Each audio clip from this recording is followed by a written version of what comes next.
Hello, everybody. It's Katherine from Chakras and Cuss Words podcast, and I am here to give you guys another podcast based on the astrology series.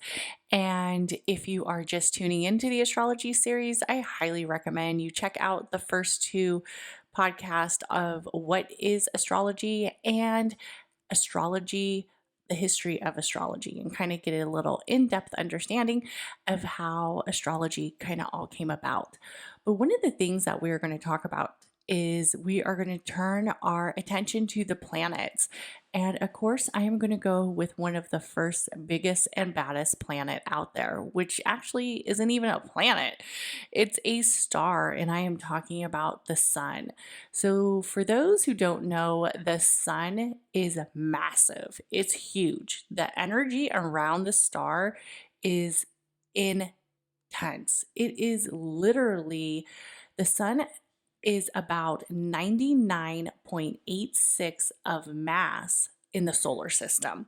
So it is literally taking up all the energy, taking up all the space. Like the sun is living in the solar system's mind, like rent free.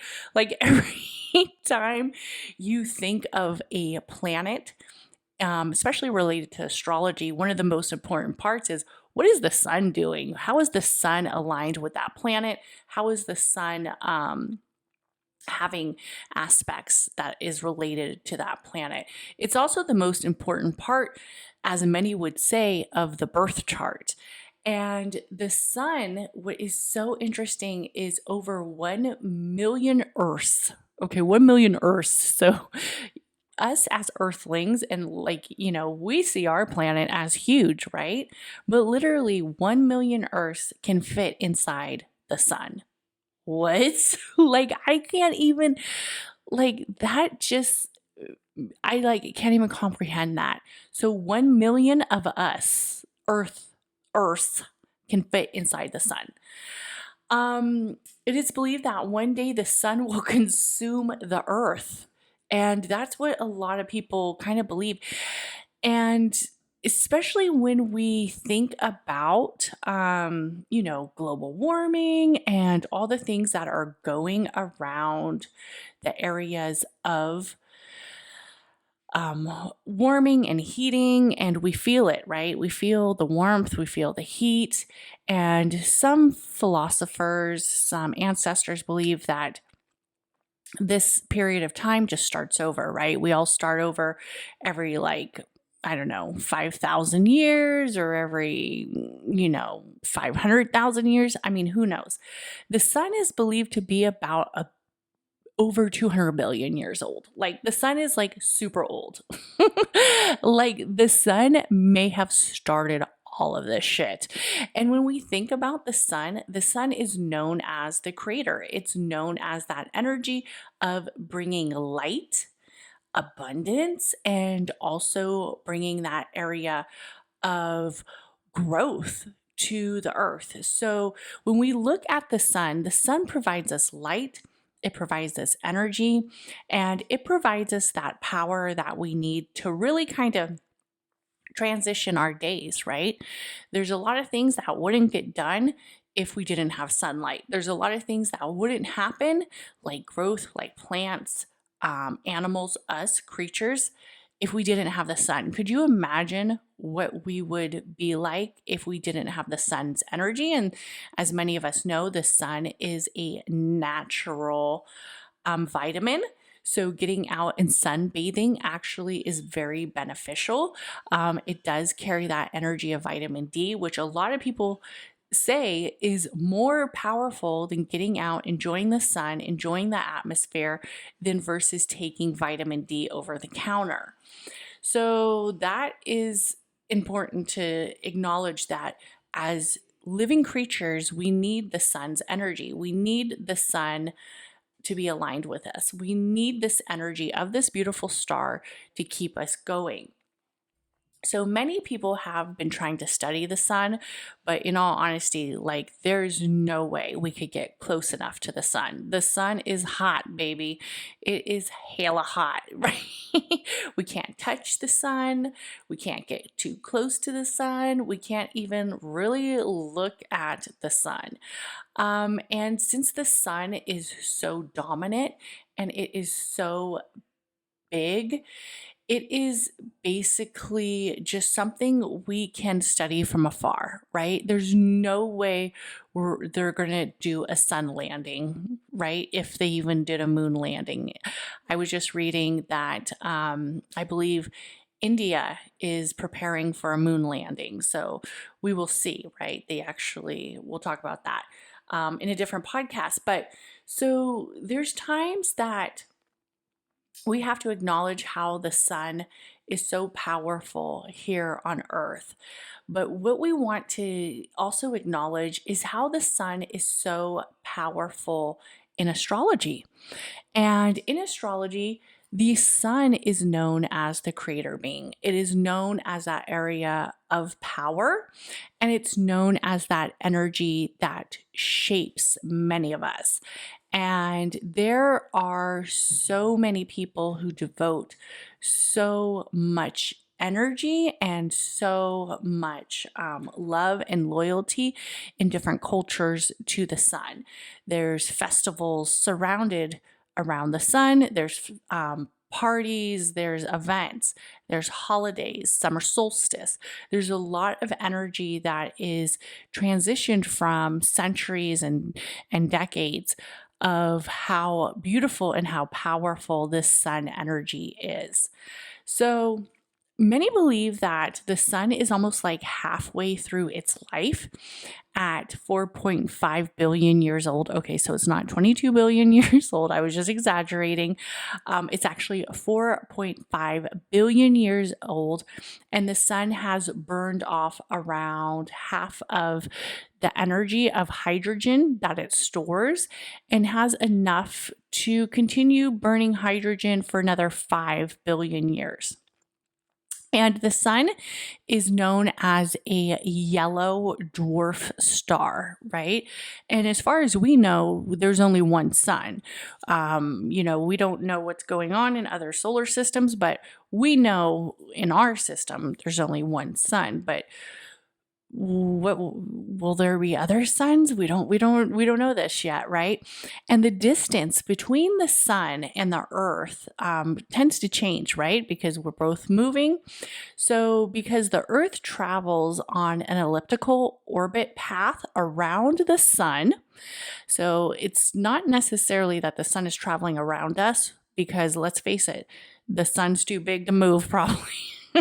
The distance is from the earth traveling around the sun, and the distance between the two ranges from 147 to 152 million kilometers. This distance between them is like one astronomical unit. So it's like huge. Even though the sun looks like it's close to us when we look up in the sky, it's actually really, really far away. And just to think about how much heat it has is very powerful, right? The sun does rotate, and it actually rotates in the same direction as the earth.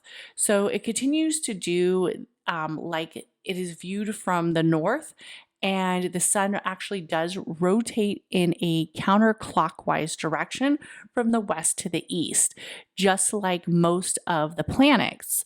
But the two planets that don't rotate in this clockwise direction is actually Venus and Uranus. So those two don't move in the same rhythm as the sun. They actually move in opposites. So that's kind of like the geometry. Okay. Astronomy and the metrics behind the sun.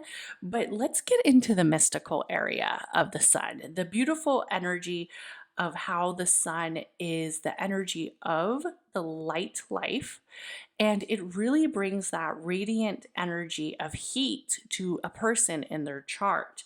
So the way that the horoscopes work is when you are born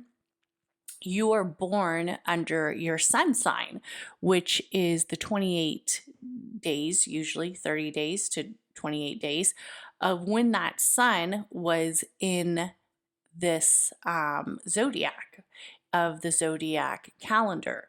So, for instance, if you were born as a Leo, that means that you are a sun in Leo, right? That is the most dominant, as one might say, dominant area of self in your chart. It's also known as the creative power of the person. And it's known of that energy of the area of growth and learning and routines, really like how you learn, how you grow, and that beautiful presence about yourself. Many centers and many traditions of growth and the power reminds me.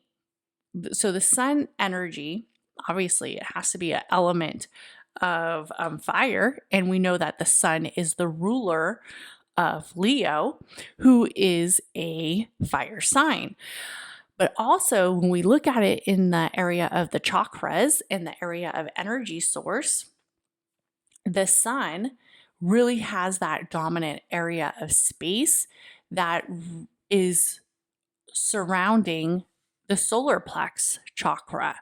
Solar plex, solar system. The sun is yellow. The solar plex is yellow. The sun is dominant, high energy force. The solar plex can be very dominant and high energy source, right? So these two kind of mirror each other. They kind of look at each other with a lot of resemblance, right? That inner source of the sun, right?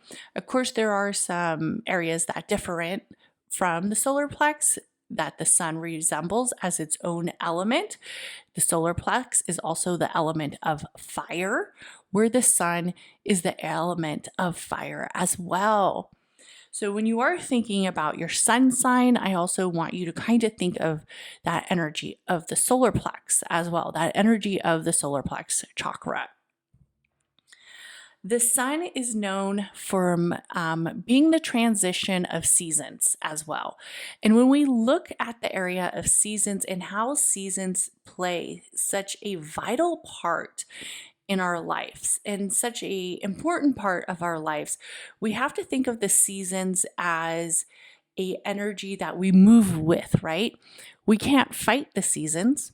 We can't fight the energy of the earth. We can't fight the energy of the sun.